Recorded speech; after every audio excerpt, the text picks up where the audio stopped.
Welcome to the Big Bus in Philadelphia. Glad you're here to visit us. We'll be leaving in about 5 or 6 minutes. My name's Hillary. I'm your tour guide this time around. Keisha's our driver.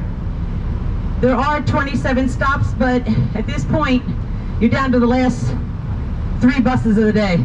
So if you get off, you're not going to have much time before you find another one. They run every half hour. The last one's 4 o'clock. If you do get off, the buses are intermixing. The brown big bus, the red sightseeing bus. You can get on either one with the same paper ticket. The last bus, like I said, will be 4 o'clock. It'll be a red sightseeing bus, and that'll be your bus home if you're still out there. Now, I also will tell you a lot of the places on Monday are closed in Philadelphia, so keep that in mind. If you do get off, make sure it's open. The whole ride back to here is about 90 minutes, 85, 90 minutes. Give you the whole tour of the city of Philadelphia. We'll be right back here around 4 o'clock. Then you can go on your nighttime travels. We do ask you to please stay seated at all times. Don't get up till I tell you it's safe. And again, have a nice tour. We'll leave in about 5 or 6 minutes. I guess I gotta get to work. Over here on the left-hand side is the Liberty Bell Pavilion. You go in at this end, and again, it's mostly pavilion, very little Liberty Bell. You just keep walking and walking and walking and walking until you get to the front, and that's where you'll find the Liberty Bell. Hold on to your hats if you're wearing one. The building up ahead with the balcony is Congress, when Philadelphia was the capital between 1780 and 1800. The bottom floor would have been the House of Representatives, and the top floor the Senate. Again, you don't need a time ticket to enter the Liberty Bell Pavilion, but you do need one for Independence Hall. Today, they're probably all gone by now. You get a ticket in the morning. It tells you what time to come back. Again, Independence Hall here on the right-hand side. The windows on the bottom floor to the far left, the 3 windows with the curtains, that's the room where they signed the Declaration of Independence. And this, oh, hi Ben Franklin, how's he doing? He's walking around with us. And this last building on the right is the first Supreme Court building of the country. Again, this was government when Philly was the capital. There are more buildings that make up Independence Park. You can get a map at the visitor center. They're all free, open to the public till 5 every day. And I think only Independence Hall needs that timed entry ticket. The rest, I think you can just go whenever you want. So we're going to pull up now to the red bus stop. Maybe pick up some more people, maybe not, we'll see.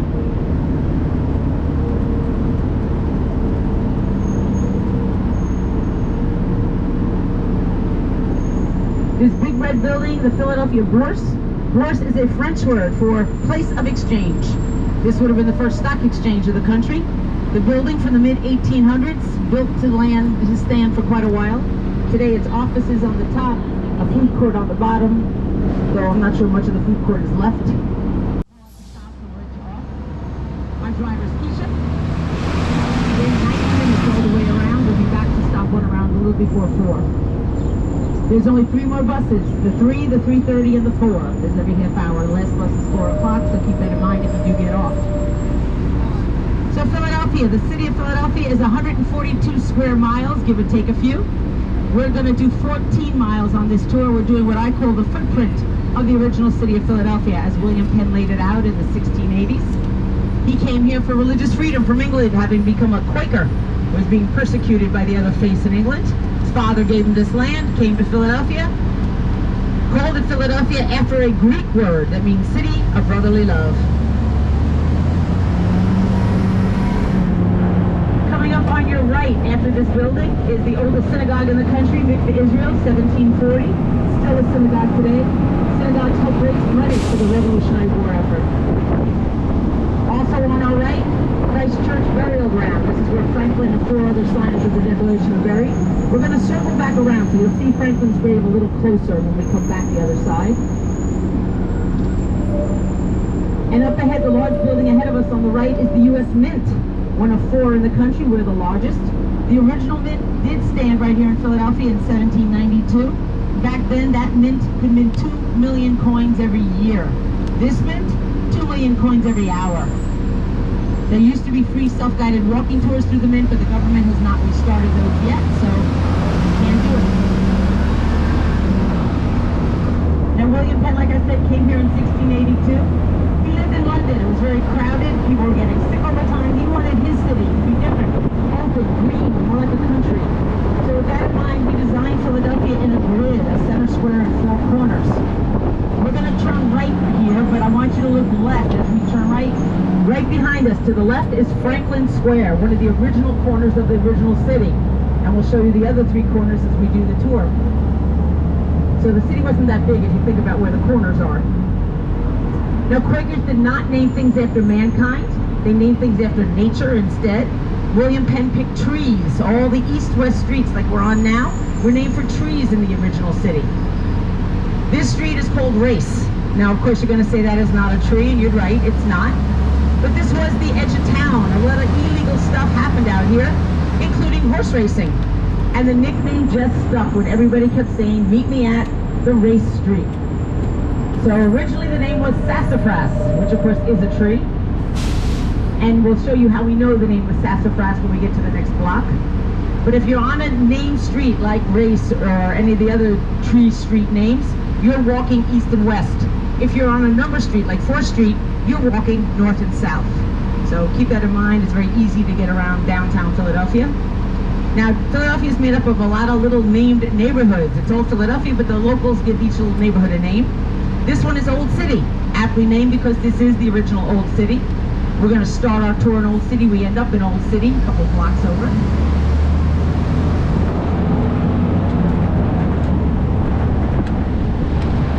So when we get to the corner, on the right-hand side, the last building on the right is a dry cleaner. There's a white embedded brick right above the doorway. You can see it now if you look to the right, look right up on the wall. It says Sassafras on it. We're going a little quick, I'm sorry about that. But that's how we know the name of the original street, by that brick. Now up ahead is the Ben Franklin Bridge. The longest suspension bridge in the world when it opened in 1926. Today it's number 60 or 70, it's not so long. But you can walk, bike, train, or car across the Camden, New Jersey. You get a nice view of the bridge at the end of the tour over the Delaware River. That's our commuter bridge from work in the morning from Jersey. Coming up on your left, the flags are on Fireman's Hall. This is a museum dedicated to firefighting over the last 3 centuries. The building is original from 1800. It was originally a firehouse. And again on your left, Alfred's Alley, the oldest continuous residential street in America. Slow down, Keisha, please. There are 32 homes on the alley, all built between 1720 and 1830. None of the houses are wider than 816 feet. They're all privately owned except for 2 that make up the museum. And if you're rich enough to live on Alfred's Alley, you get you guys every day of the year, all the tourists you can handle walking up and down your front door.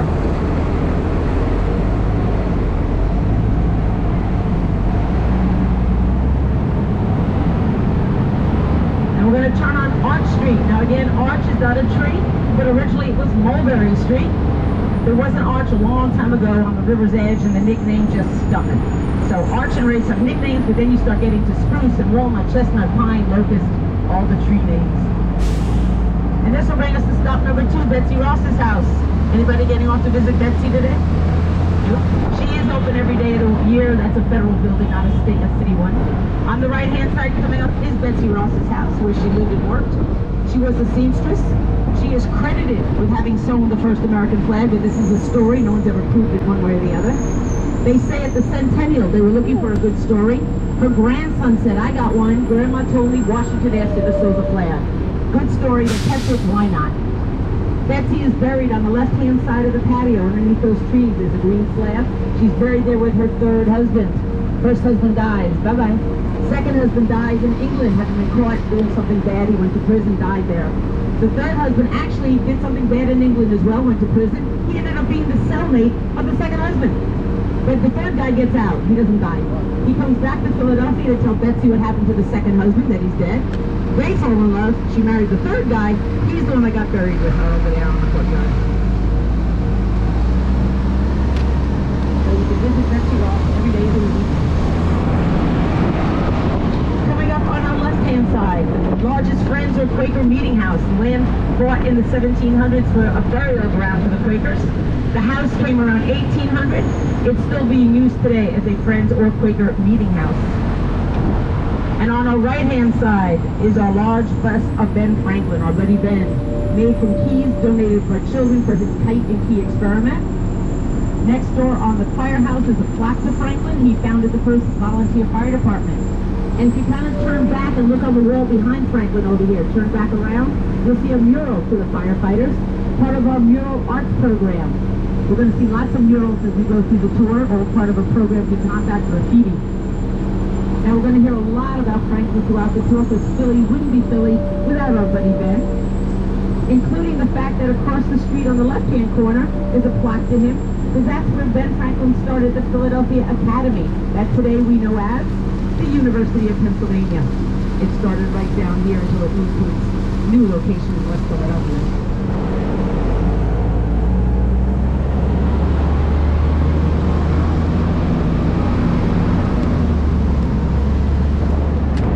So again, Christ Church burial ground coming up on the left. The middle gates are the entrance on the left-hand side. The Franklin's grave is at the end of the block, the green metal fencing. You can see right through it. That is Franklin's grave right here at the corner. Buried there with his wife, few of his children here on the left. If the gates are ever open in the middle, you're free to go in and tour Christ Church burial ground. Coming up on your right, Constitution Center. This is the Constitution, how it shapes American life, how it is, why we are, who we are, what we are, all about America and the Constitution.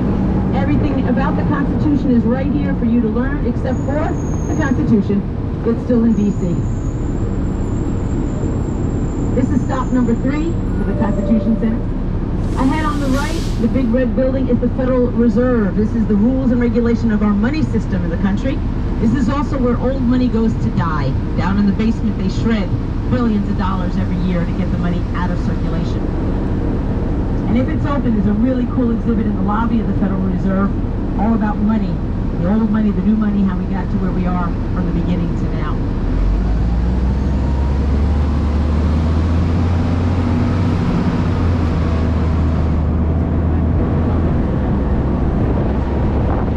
Coming up ahead on the right, the African American Museum, first of its kind in the country, the history and culture of African Americans here in the States. There's a beautiful sculpture right out front of the museum called the 13 Whispering Bells of Freedom. It's 13 for the colonies and whispering. The bells in the sculpture have no clappers for the silent struggle African Americans have endured here. Again, a great history museum. Again, not open today, unfortunately, but you have a chance to go check out the African American Museum. Now I'd like to call your attention to the left-hand side. Up ahead is all those P's stand for parking. It's a parking garage, but it's the panels above that I'll tell you about. They're part of our 1% art program. Here in the city, if a developer puts a building on city-owned land, they promise to put 1% of the cost of the building to free outdoor art. That's an art installation. Coming up on your right, some more 1%. Right here, the 4 Dragons of Luck. On your right-hand side, these 4 dragons welcome us to Chinatown. There are hundreds of pieces of art all over the city, giving Philadelphia the largest free outdoor art museum in the country. Just walk around and check out your art at Chinatown. Okay, we're going to stop in the next block. We're going to stop at Chinatown, let them off, Keisha.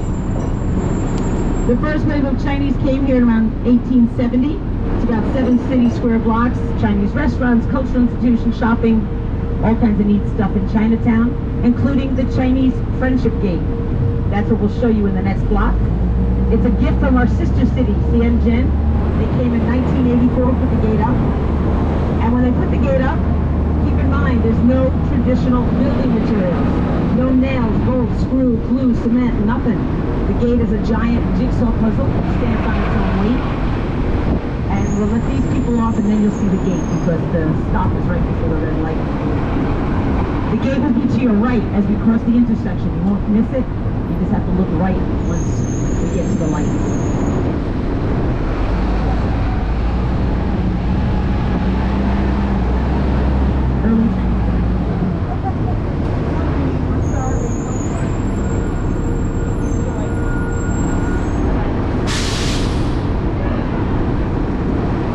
Okay, 3 people coming down.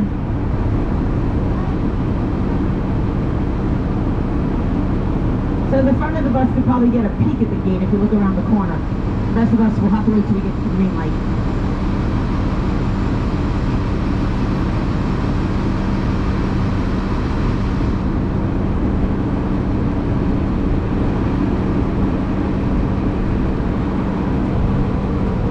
Keisha will take a nice slow roll through the intersection so you can get your pictures.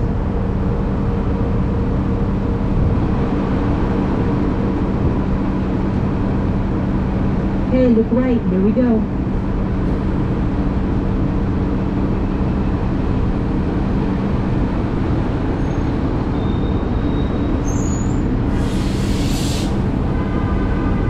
It's as pretty today as it did in 1984.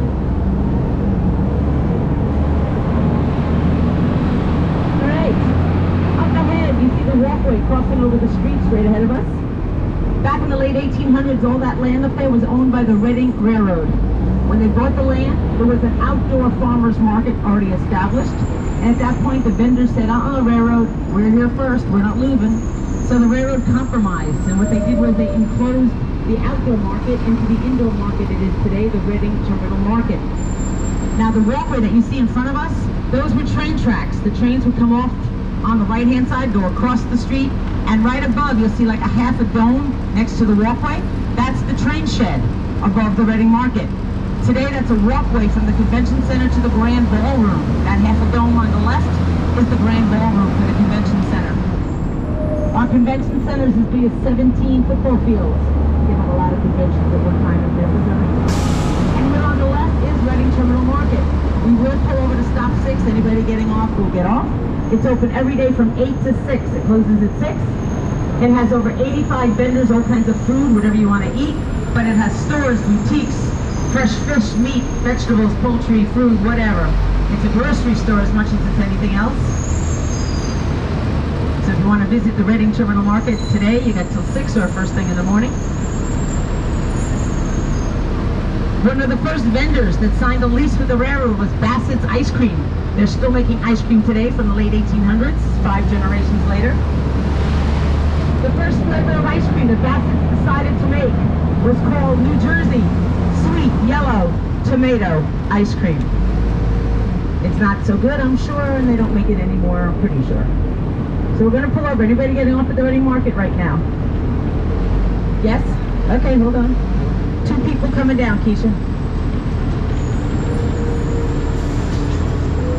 Hold on. Let's stop.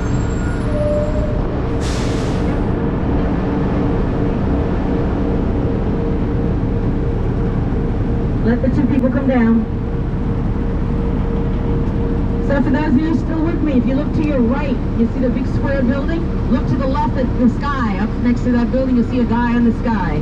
That's William Penn on top of City Hall. Mr. Penn up there is 37 feet high. He's the tallest statue on top of a building in the world. And to give you some perspective of what's 37 feet, at the end of the road on the left is the Hard Rock guitar. It's spinning around down at the end of the street. That guitar, when we get past it, is 37 feet high. That's how tall William Penn is. I guess.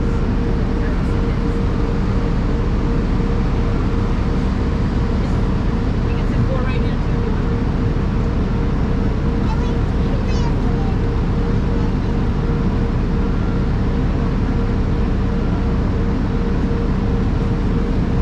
Come on up, still plenty of seats.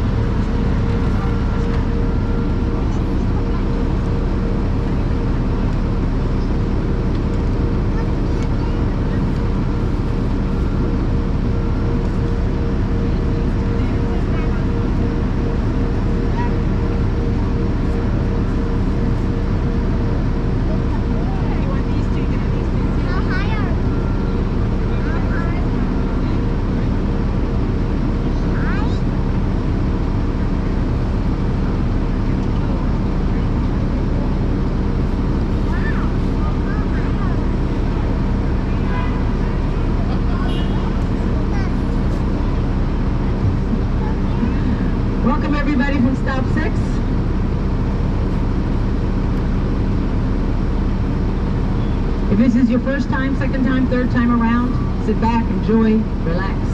My name's Hillary, our driver's Keisha. Again, there's only 3 more buses, the 3, the 3:30, and the 4. So we'll be back at stop 1 around a little before 4 o'clock. That'll be it. There'll be no more buses when we get back, unless we get back early enough to catch the 4 o'clock. So let's get going. Again, Philadelphia is designed in a grid, a center square and 4 corners. Back at stop 1 was Franklin Square. We're going to see the other 4 corners of the original city as we go on our tour. William Penn on top of City Hall is 37 feet high, the same height as this guitar. But look at this building on the left. Look up at the beautiful masonry work at this gorgeous building. All this would have been done by hand in the 1800s. This was the Reading Railroad offices. The largest guitar in the franchise is in Vegas. It's 40 feet high. We got the second one.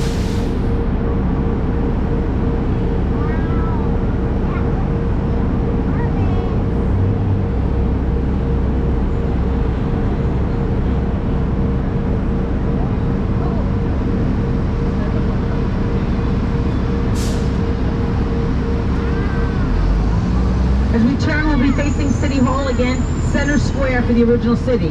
Now again, there wasn't City Hall in there when they first put the squares up, but now it's center square of City Hall. The building on the far left at the beginning of the block is now Macy's, but originally Wanamaker's, the first department store of the city. Mr. Wanamaker is the gentleman that invented the price tag and the money-back guarantee that we know today.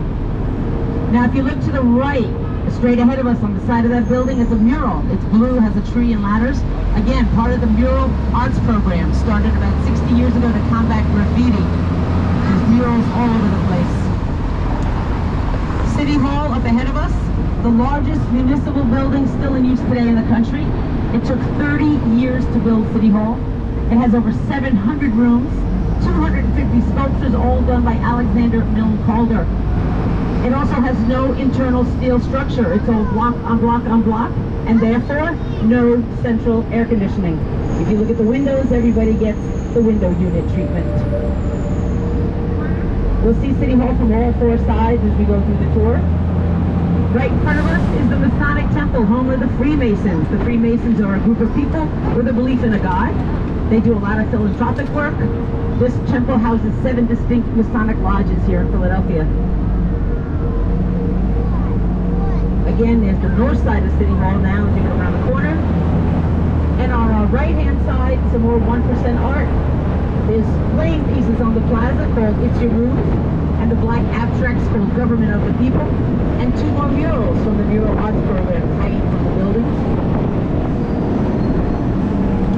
And directly on the right diagonal, you'll see the love statue that everybody knows. The love statue starts here. All the way at the end of the Parkway, you'll see the art museum way, way, way back there in the background. Love statue came to us from Robert, Indiana for the bicentennial. Again, William Penn wanted Philadelphia to be open and green and more country-like. So with that in mind, Philadelphia has kept that promise. There's lots of green open spaces in almost every neighborhood of the city. This is a nice open space for downtown. They got fountains for the kids to play in the summer. They got lots of tables to sit and eat and hang out. Love Park. This is also stop 7. Anyone getting off City Hall, Love Park? Nope, okay.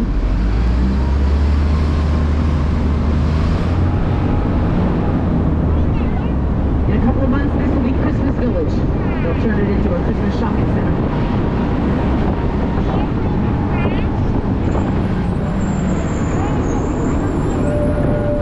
Straight ahead of us, a beautiful suburban station, Pennsylvania Railroad. It's a beautiful Art Deco building from the 20s, straight ahead on your right. That's our commuter station, people coming into work by train. Now up till now, the original city was all very square. The streets were in north, south, east, west.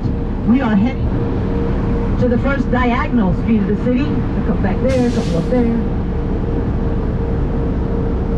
Is this you 2? Oh, 3? Okay. I think you're going to the back. This is 7. Where'd you guys want to go? Yeah, come on. So we're going to turn. We'll be heading for the Ben Franklin Parkway, the first diagonal street of the city. It was built in the 19-teens.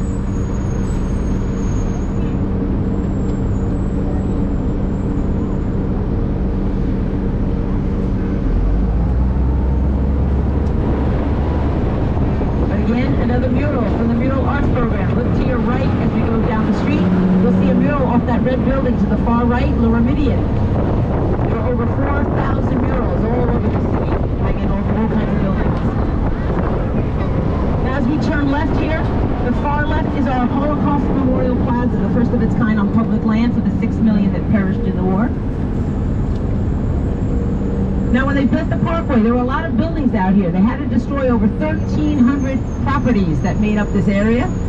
But 2 little properties survived the demolition. We don't know why, we don't even know what these properties were. But coming up at the next light, on the right, there'll be a little brick building with green awnings. It's coming up right about now. You can see it, little brick building with green awnings on the right. Across the street directly, on the left, a little brick building, Mace's Crossing, right here on the left. These little brick buildings are original. We're talking 17 or 1800s. No idea why they survived the demolition, but here they are. Coming up on our right, the Basilica, St. Peter and Paul, home of the Roman Catholic Archdiocese, the building from 1860s, built with no windows on the first floor to prevent fire bombs and all kinds of looting, because there was a lot of anti-Catholic protests back in the 1800s. You'll see the place where the windows would have been. There's a little window was put in much later. If the doors of the Basilica are open, feel free to go in and tour it. We had 2 popes visiting us. We were very blessed. Pope John Paul in 79. Francis came in 15. And when Francis came, Robert, Indiana gave us another love statue. Straight ahead across from the Basilica on the right, we'll pass it in a second, Amor, Spanish for love, because Francis's native language is Spanish. Now straight ahead of us is Logan Square. That is the second of the original 4 squares of the city. Anything beyond the fountain would have been colonial suburbs. Now that fountain was designed by Alexander Sterling Calder, the son of Calder who did City Hall. And that fountain is also our illegal swimming pool. That's where all the kids hang out all summer getting cool in the water, even though it's not a pool, it's a fountain. So again, the Basilica, the doors are open, so you're free to go in. This is stop 8. And again, Logan Square, the outside corner of the original city. Now as we go around the 2 lovely buildings on our right, the first one's empty, but the second one is our free library, designed by Julian Abel, the first African-American to graduate from the University of Pennsylvania Architecture School. Designed this lovely building and got absolutely no credit because of his race. The boss took all the credit. But he gets credit today, not just for this beautiful building, but also our main art museum. He designed that as well. Keisha, we're going to stop at the Barnes. They want to get off. So now many of our large art institutes are here on the Parkway. We're going to go up the right side, back the left. First stop on the right is the Barnes Foundation. Dr. Barnes' private collection of Impressionist, Post-Impressionist art. Worth about watch the trees, guys, about $60 billion. He has over 180 Renoirs alone in there. Not to mention Matisse, Picasso, Cézanne, Monet, all the great ones. Wait, I think the stop is further up. No, you're going to stop here, Keisha? Okay, she's giving you door-to-door service. You're welcome. Enjoy. Bye-bye. Have a good night. Enjoy the art.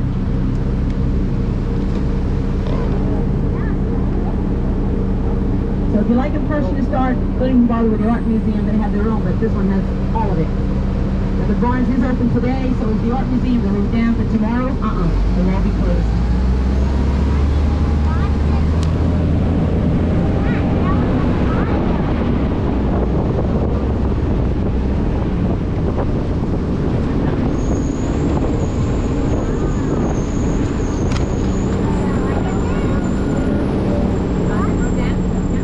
Keisha, we're going to stop at the next one too, let some people off.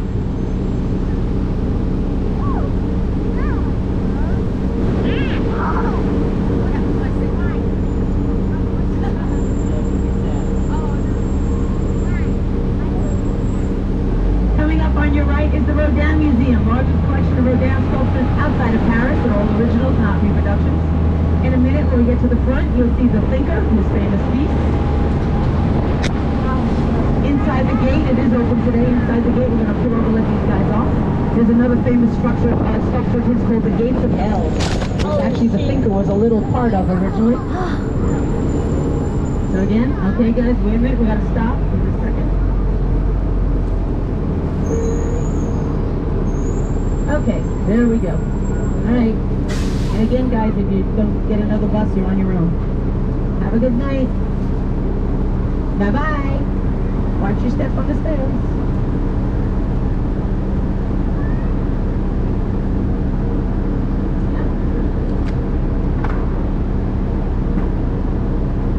coming, Keisha. Hold on.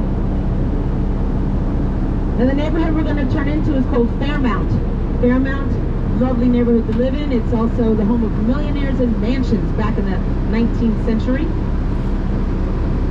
Again, this would have been away from the downtown city because the city ended at the fountain. All this would have been woods. There's some houses and things hanging out somewhere around here to keep cool in the summer.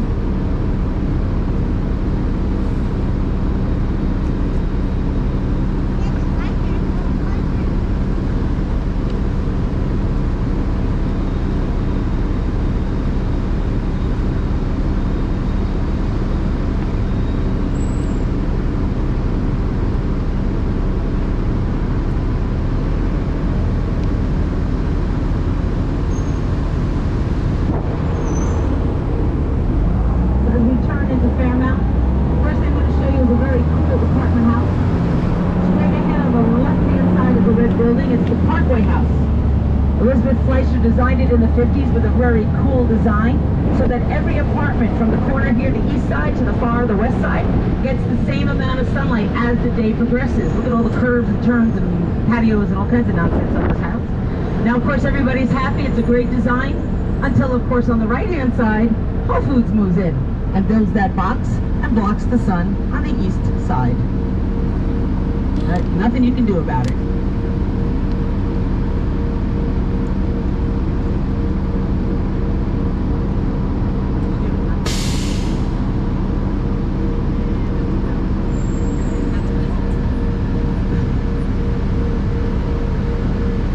Now there's one mansion still standing from the Millionaire mansion days of the 1800s. It's called the Bergdorf Mansion. The Bergdorfs made their money brewing beer, and the mansion today has been renovated into apartments. The brewery where they made the beer is now condominiums. It's a couple of neighborhoods over. But the reason the Bergdorfs are famous is because their infamous son, Grover Cleveland, who ended up being a draft dodger in World War I. His mother hid him at the mansion for a while, but the cops found him, took him out, put him in jail. For being rich, he was also a pilot. He left jail somehow, went gallivanting around the country, but he made the mistake of coming back, Mr. Grover Cleveland, and of course the police found him again, sentenced him to 5 years in prison for draft evasion. Now the family was so mortified, they actually changed the spelling of their last name so they wouldn't be known as the parents of Mr. Draft Dodger. So the mansion is going to come up on the left-hand side in the next block when we get to the next red light.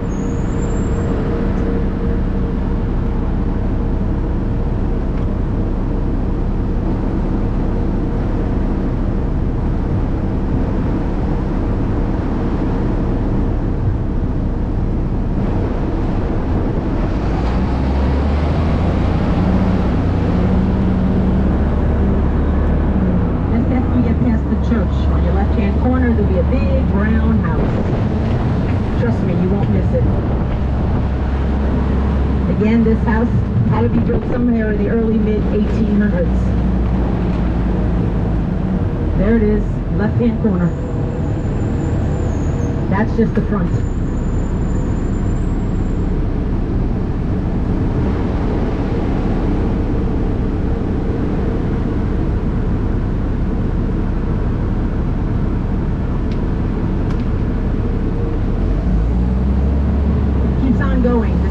On going is quite big.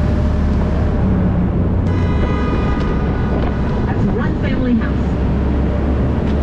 Now this is where I'd ask if anybody wants to go to jail today, but the jail's closed, so you're all lucky you don't have to go. Eastern State Penitentiary right in front of us. It opened in 1824 by the Quakers. They thought they had the right idea how to rehabilitate bad guys. Every prisoner back then was in the cell 23 hours a day. They were given a Bible, they had a skylight, they were supposed to talk to God, read the Bible, and rehabilitate themselves. Well, you can guess, it didn't work. Most of the prisoners could not read, and they had absolutely nothing to do all day long. They went a little stir-crazy. This became known as the Maniac Maker Prison for the longest time, till about 1913. And then there were prison reforms, more traditional, cellmates, classes, all that good stuff. The prison didn't close till 1972. Had a good long run. And then it just sat here for about 20 years. Now we're going to turn left, but everybody look right. You'll see how big it is. Look to your right. All the way down, to the right, to the right, to the right. Keep looking right. look down the street, you'll see where it goes. Down, down, down. This place is humongous. It's shaped like a bicycle wheel, the center hole and all the spokes where all the cells were. The most famous prisoner was Al Capone. He was here for a while. You'll see his cell if you go and take a tour. I do recommend it. It's the history of the prison system. It's very cool. It is not open today, unfortunately, but it's really funny for everyone. Is it just you? Okay. Now, of course, because you're here in October, you can also come back to the penitentiary at night to get tickets for Terror Behind the Walls. Haunted prison for the month of October.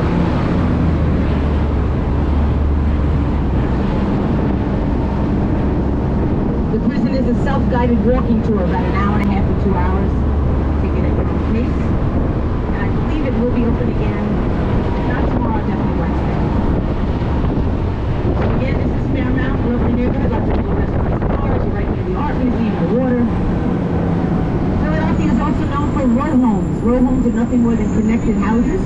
Every door is a house, no backyard, no garage, just house, house, house. Coming up on your right, these are row homes, but they have a nice stone base instead of brick, so they're much prettier. But again, every door is a house. They're usually about 3-story, maybe a basement.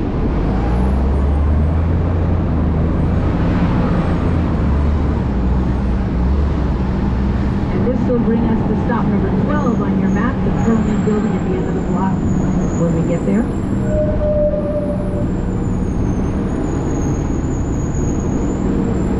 Large building that will be coming up on your right is the Perlman building. Originally it was the Fidelity Life Insurance building. The Fidelity Life Insurance built it in the 20s. It's a beautiful Art Deco building. The building is stunning all by itself. But today it houses the Art Museum Contemporary Works. The Art Museum took it over. But look at the building itself. Look to your right. And when we get past the entranceway, the doorway, just look at the building. Why Fidelity Life Insurance spent so much money to make this beautiful building? I'll never know. Again, look to your right, how gorgeous this building is. And as we turn, we're going alongside our main art museum. It'll be to the right as we turn left here. Built on the original Philadelphia Reservoir, the drop wall down there on the right. It's the original wall from the reservoir. Water system. The art museum opened around 1920. We're going to get off. We're going to get off up there. We're not there yet. We're going to stop in front of Rocky. Don't worry, you don't want to get off. We'll get you off.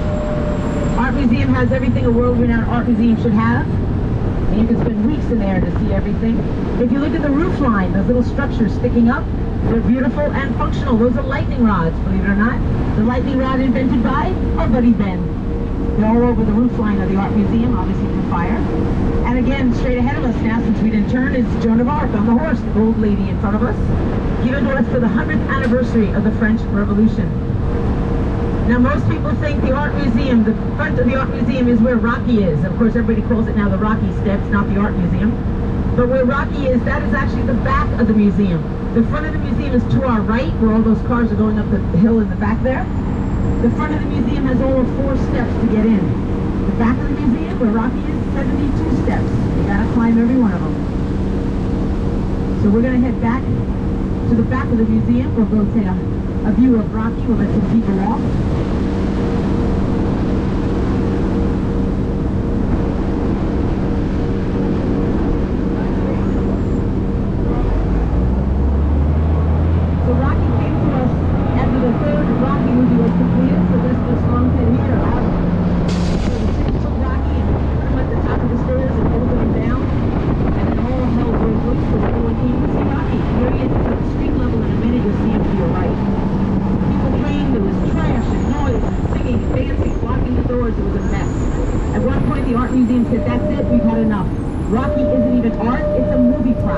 Take him away. Bye-bye, Rocky.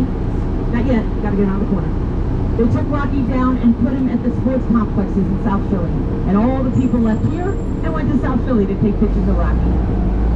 For the 30th anniversary of the Rocky movie, we had to change the heart, bring Rocky back, but this time on the side where he is now instead of up top. And yes, people come and take that picture every day of the year. And yes, people run up and down those stairs every day of the year. All right, watch the curve.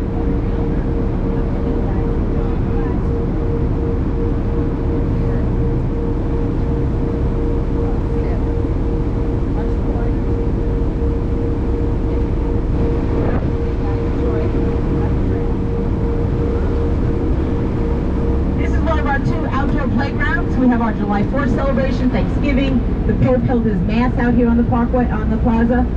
Jay-Z comes every Labor Day and does a Made in America concert on the Parkway. The Parkway from end to end could easily hold 1 million people from the beginning to here.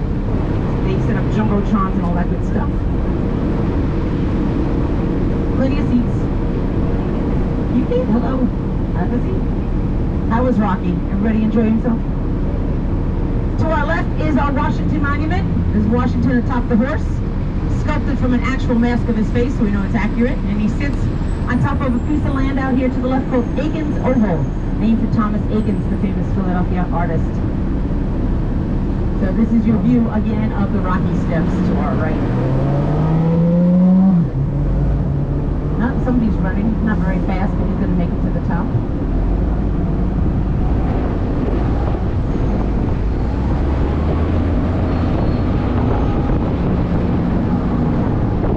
Straight ahead and not turn, we'll be at West Philadelphia, home of Drexel University in Pennsylvania, and Overbrook High, which is the home of Will Smith, President of Bel Air, and many other movies.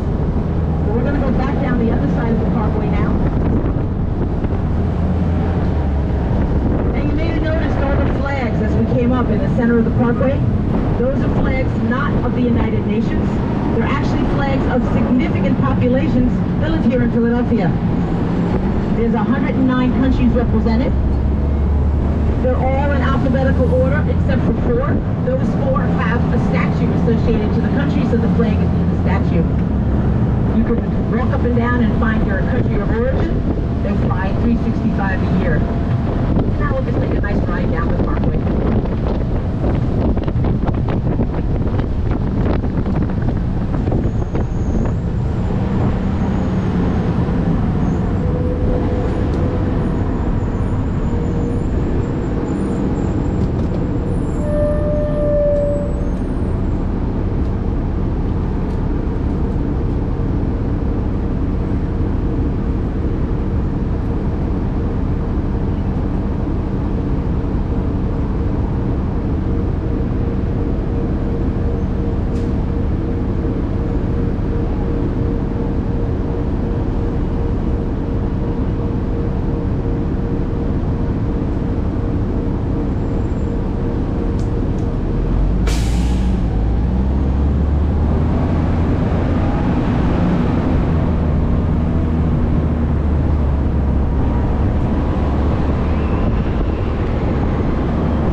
Square, the original outside corner of the city.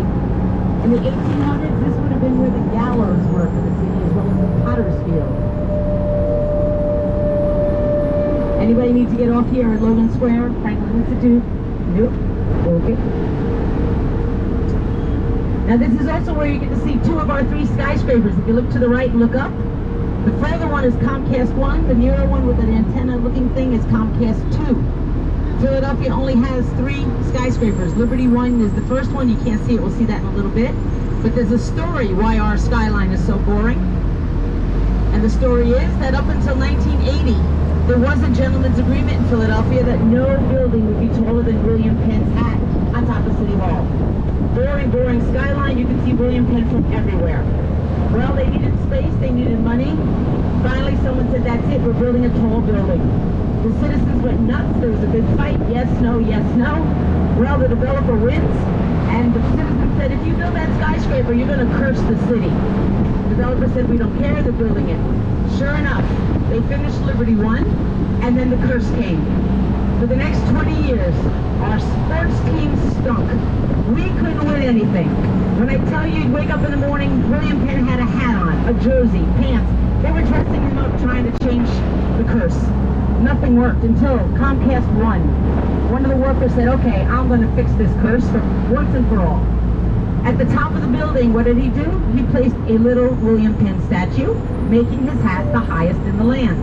What happened the year they finished Comcast 1? The Phillies won the World Series. 10 years later, Comcast 2, a little higher, another statue. What happened that year? The Eagles won the Super Bowl. Coincidence? Who knows? We have not won anything since, nor have we built any more skyscrapers, so we don't know. But we're going to show you the first skyscraper, the one that brought the curse, in a minute when we get back to Market Street.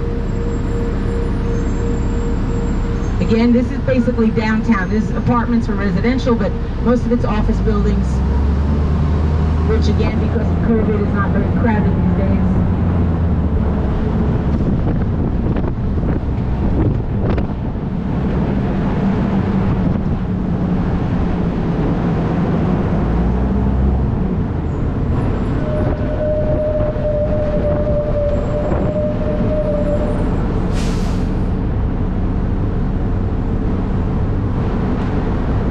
Market Street basically divides the city north from south. We're on the north side of the city. On the other side will be the south side of the city.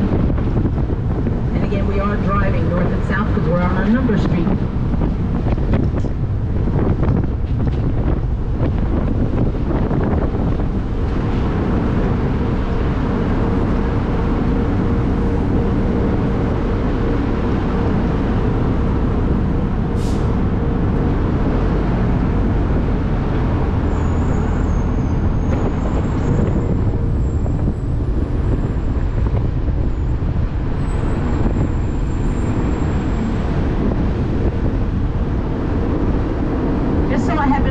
Anybody actually getting off anywhere between now and back to stop 1? You're all just going to ride all the way. Oh, you guys, where are you guys getting off? Stop 41? All right, got it. The 3 o'clock left and the 3:30 before. It's 3-1. Where's what? Oh, Franklin Square. It's a playground. There's a miniature golf. There's a carousel, that kind of stuff. The Franklin Square, you can walk there from stop 1. It's back where we started. It's the original square of the city. When we turn on Main Street. So if you look to your right and up, you'll see Liberty 1. That's the one that caused the curse. Straight ahead on the right. Straight up, straight up, straight up.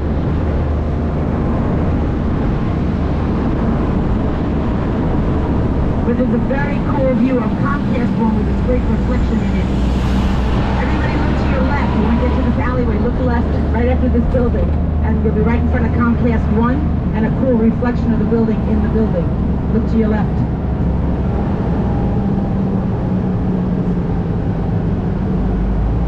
And you can look up to your right. There's Liberty, straight up. There's some stores in there, but it's not really much. It's mostly offices. And again, straight ahead is City Hall. Down below City Hall is Dilworth Plaza, a nice open area that they use for all kinds of crafts fairs and Christmas Village and all kinds of other things. And again, you can take walking tours through City Hall, go in and they'll tell you all about it. You can go up to the clock tower, get a view from above. The statues below William Penn on the clock tower, they are statues of the Native Americans, the Lenape Indians that were here obviously thousands of years before the English. And the Swedes, the Swedish settlers actually got here before the English. They settled, there's plenty of seats. They settled a little further south from here, but we pay homage to those who came before the English.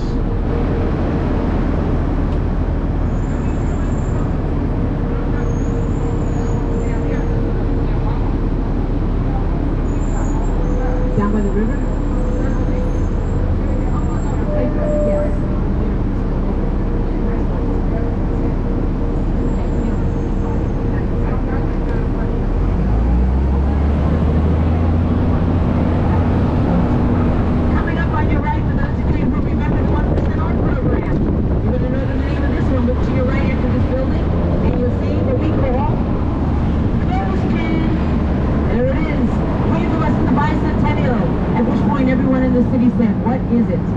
But if you look at the clasp as we go around, it looks like a 7 and a 6. The top of the pin looks like 2 people embracing, like brotherly love. But here in the city, it's like, where do you want to meet downtown? Meet me at the closed pin. More 1% art straight ahead of us. The green interlocking circle is called Triune. It's the intersection of business and politics. Now as we go around the curve, you'll be the closest to City Hall to look at the sculptures up close and personal. This is the south side. Remember, all this done by hand, even getting all those guys to the top. We're talking the 1800s. They didn't have helicopters yet. This gentleman, oh, we can't see him. He's blocked by the bus. Yeah. Well, to the left, oh, there he is, Octavius Cato, right here on the left at street level. A 19th century abolitionist and civil rights worker. Desegregated the Philadelphia trolleys back in the day. Unfortunately killed by a white protester on election day when he was trying to get people to vote. And now we're on Broad Street. Broad Street, Avenue of the Arts. Many of the live theaters are here on Broad Street. Anybody getting off at 19 or 20? But first, the building that was out of place is coming up on your right. It's red. And that's because it's from the Civil War. This building was up since the 1850s. It's the Union League. It was a building to help Lincoln win the war by raising money. Today it's a members-only private club. 4 blocks to the right, if you walk down, will be Rittenhouse Square, the third of the 4 original squares. And this is the Bellevue Hotel here on the right, a very VIP hotel. Adam Sandler's in town, shooting a movie. That's what all these trucks are about. But the Bellevue is a very, very high-end hotel for the city of Philadelphia. He's been walking around town for weeks. Coming up on the right, this red building again is the oldest musical venue in the country. It's called the Academy of Music and opened in 1887 as an opera house. We're still using it today for opera, ballet, live theater, everything to be to kind of clean up the what it looks like. The Philadelphia Orchestra used to play here, but they moved down the block. Coming up on the right, like called the Bubble Building. Whoa, Brian, hold on to your head. This is the whoa, we're getting rain too. Yeah. Woo! This is the place today. I have no idea what that was. We all just got a shower or something. Anybody lose their hat? Is that when we're flying by? I don't know. Coming up on your right, the red roof building is the University of the Arts, a very small university elite. Originally, this was an institute for the deaf when it opened up in the mid-1800s. We're now going to turn on Pine Street, a beautiful tree-lined street. Further east we go, North Colonial, further field. This used to be called Antique Road. There were a lot of antique stores here at one time when people were looking for colonial furniture and knickknacks, but not so much anymore.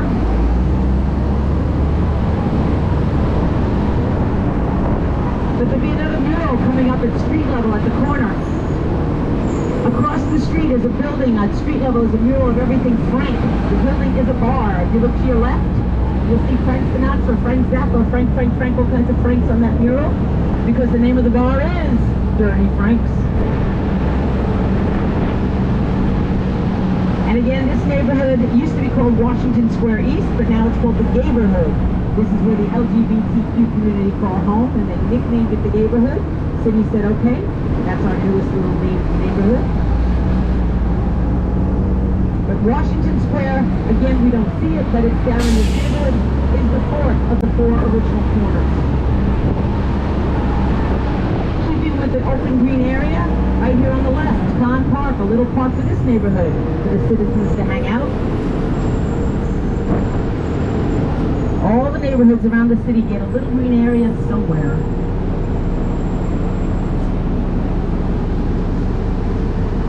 Was someone getting off at the Pine Street shops? You guys, that's right, okay. These were going to stop off at 21. They want to get off at Pine Street.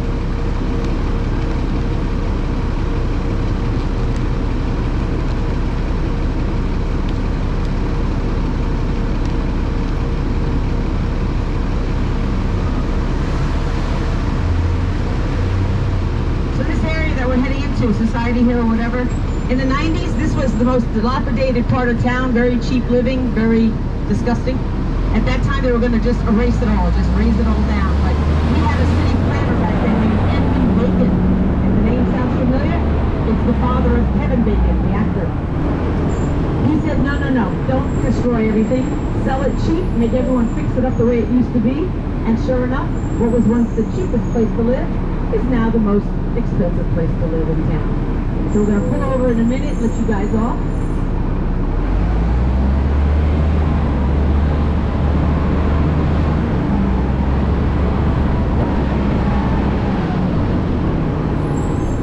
Okay, stop 21. Have a good night.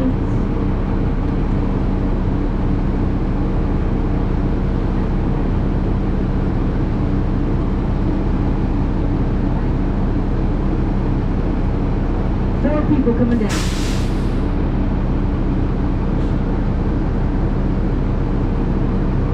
Now Philadelphia is the home of a lot of firsts that's been around a while. The first zoo, botanical garden, flag. We're also the home of the first hospital of the country. Pennsylvania Hospital started in 1700 by, guess who? Sam Franklin. The hospital, when they built it, like no electricity yet, I hadn't been invented.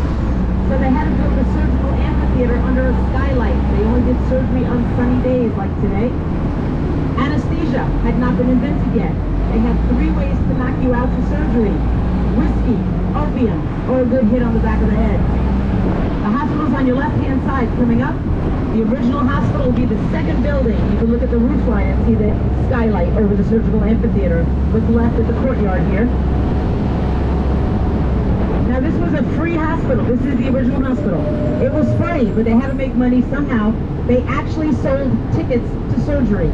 For a quarter on a sunny day, you could sit up there and watch whatever was going on down below. Pennsylvania Hospital still exists today, part of the University of Pennsylvania health system.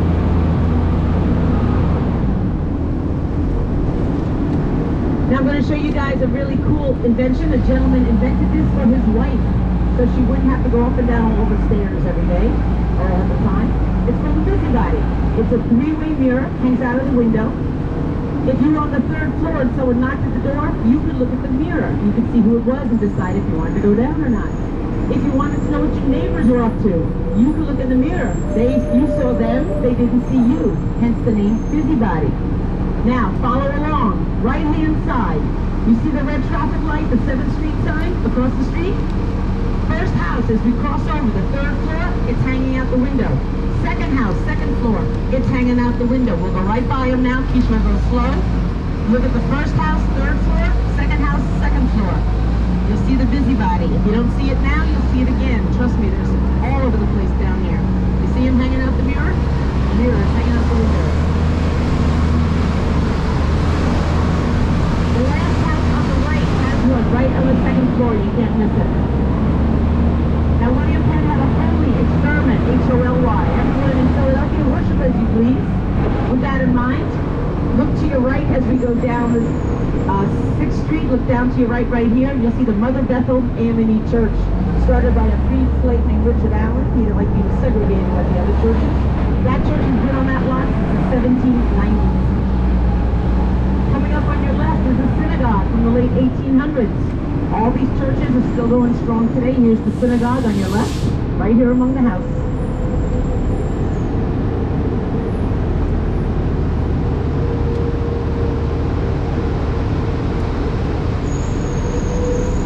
Now, Philadelphia still has houses standing from the 17 and 1800s. We don't have any 16s, but we do have 17 and 18. I'm going to be able to show you some of these original houses as we get a couple more blocks up the road. The original houses have a plaque on them, a little oval plaque that kind of sits right above the door or right under the front window. And I'll show you what it looks like so you can pick it out as we drive around the city. But first, another church on the right-hand side after the houses is the old Pine Street Church, the Church of the Revolution. On the right, look at the graveyard. You'll see American flags on the right. American flags from the Revolutionary War members of this church. This church has been here since the 1760s, still going strong today. And the next church ahead on the right is also from the 1750s, the old Episcopal Church. Now I'm going to show you an original house and a plaque, so look to your left. We're coming up to an alleyway, so Keisha's going to slow up. The last house before the alley, right here, and the first house after the alley. Look at the plaque right in the middle. Right on the bricks, that round old plaque. First house after the alley. There's one right underneath the middle window. These are original houses. If the house has that plaque, that oval plaque, that's from the Historical Preservation Society, you're deemed original. You cannot do anything to your house. You cannot change it, you can't do anything. Now, the next block, there's going to be a bunch. I'll tell you right now, the first two on the left, as we go through the street light, are original. The first one on the right is original. And then there's a bunch more. As you travel around, you'll look to the plaque, you'll see it. The other plaques that you see on the houses are fire insurance plaques. Franklin's company still exists today under another name, but if you see the two hands kind of crossed, that's Franklin's Fire Insurance Company, still working today. The other one with the tree is his competition. Back then, if you had the plaque and you had a fire, they put it out. No plaque, they didn't put it out. So again, original house, a bunch of them down here. Fire insurance with the tree. Now I'm also going to show you another original house right here on the left. I'm going to show you what we think is the smallest house in Philadelphia. On the left, the last house on the left. It's for sale. It's only 8 feet wide. That's it. No backyard, nothing else, just a little teeny house. But you better have a lot of money. It's expensive. Over $1 million easily. Coming up on your right, anybody getting off here for South Street? Nope. Head House in Newmarket, right here on the right. The open air market has been there since the 1740s. The front building has been there since 1800. Again, look around for the plaque. A lot of original houses. There's 2 coming up on the right, I know already. 2 on the right, and then 2 on the left. Original, right here in the middle. Original. Here's 2 on the left. Original. Straight ahead of us, if we went straight ahead, we'd be in the water. The Delaware River, the natural border between New Jersey and Pennsylvania. We're going to run alongside the river now for a while and head on back home.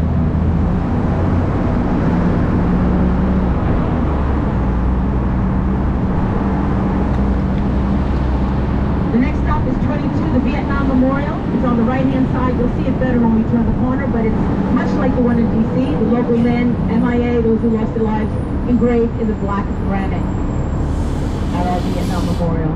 And yes, we're going to bounce a minute on, not cobblestones. They've been replaced with Belgian blocks, but they feel the same. Again, on our right, Vietnam Memorial. Now, if you look to the far right, you see a masted ship. You see the mast up in the sky? That originally was a German merchant ship called the Kirk. We confiscated it in World War I somewhere in Oregon. How it ends up in Philadelphia? Good question, but it's now a 5-star restaurant called the Michelin. So you can have dinner on the Delaware. Right next to it, right in front of us a little bit to the right, is 2 stocks. That's a steel warship called the Olympia. That is open for tours.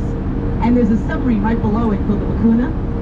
So you can walk along the waterfront, and that's, again, the waterfront. People exercise, they run around, there's a marina, there's a place to rent some paddle boats, all kinds of nonsense on the river. You guys were going to get off. No, somebody was getting off. You guys want to get off, right? Across the river in Camden, you'll get the 76ers practice field. There's a building with a white bubble on it. That's the New Jersey State Aquarium. Very good aquarium if you're over in Jersey. Campbell Soup, made over in Camden for hundreds of years. Now they make it somewhere else, but the offices are there. And if you're old enough to remember RCA Victor, their factory was over there in Camden as well on the other side of the river. But the stack from RCA Victor still stands with Nip the Dog and the stained glass window at the top.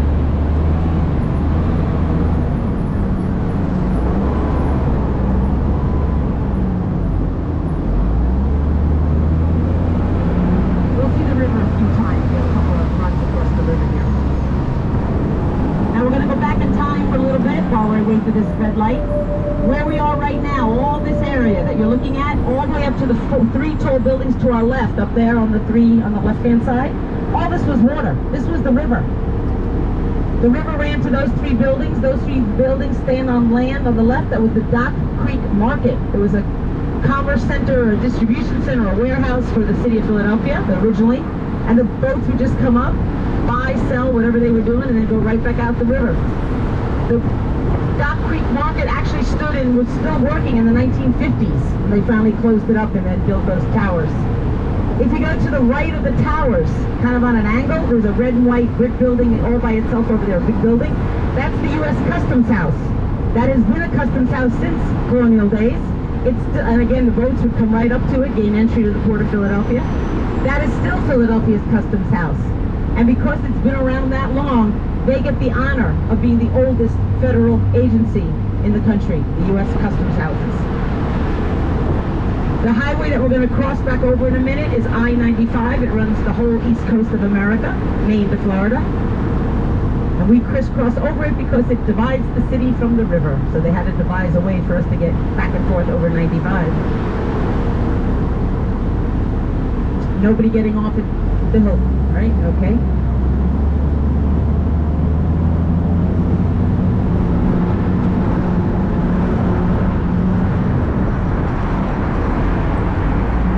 Our Korean War Memorial is here to the left, right on the plaza to the Korean War. Now again, as we turn on Front Street, this would have been the edge of the water, somewhere along here. And along the edge of the water, Indian caves, where they were hunting, fishing, living. They have found markings from the Indian caves when they did all the excavation work for a lot of these buildings on Front Street.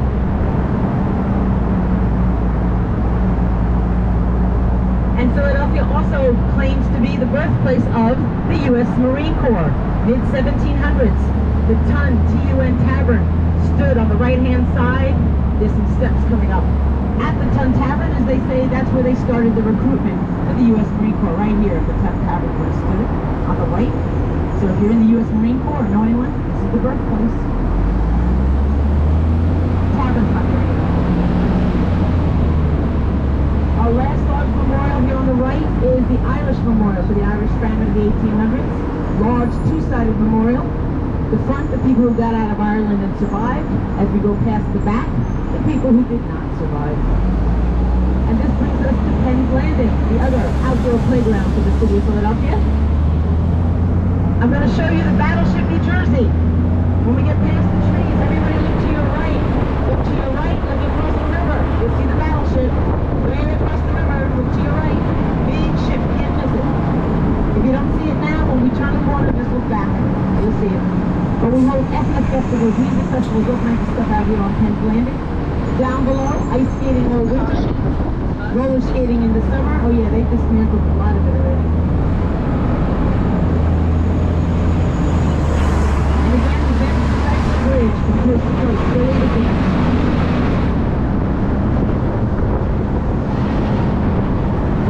Now I've got one more mural to show you. Nobody's getting off up here, right? Because we all decided? Okay. As we turn and go past this blue building, look to your right. Just look right, look right, look right. Keep looking down the street. You'll see it in a minute. It's a mural from the little auditorium in memory of 9/11. Just keep looking. Large American flag on the side of the building. Part of the mural on purpose. The steeple of the road on the right, that's Christ Church, 1744. That's the church of the Continental Congress. And the guys you know about worship right there at Christ Church. And that brings us back to Old City, Market Street. Again, this was never a tree. This was always High Street or Market Street because this was the marketplace. Right down the middle of the street, everybody sold their wares and whatever the people of colonial Philadelphia wanted to buy. Today, lots of good restaurants and bars, places to hang out, shopping. That's Christ Church to the right.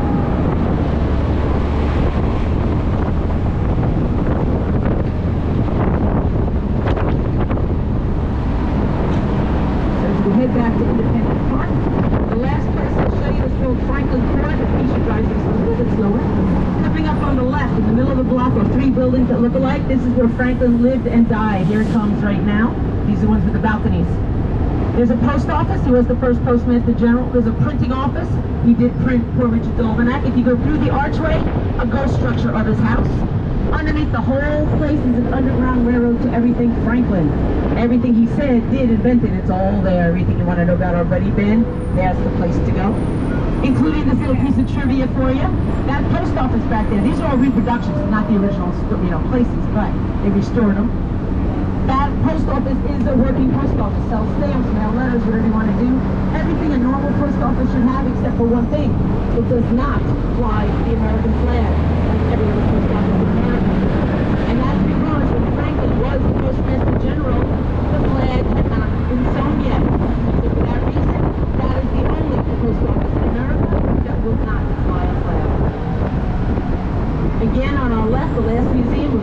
Jewish history, traces the immigration to the Jewish population to America, and it brings us back to Independence Park, the visitor center up ahead, the green roof, restrooms, souvenir shop, information, whatever you need.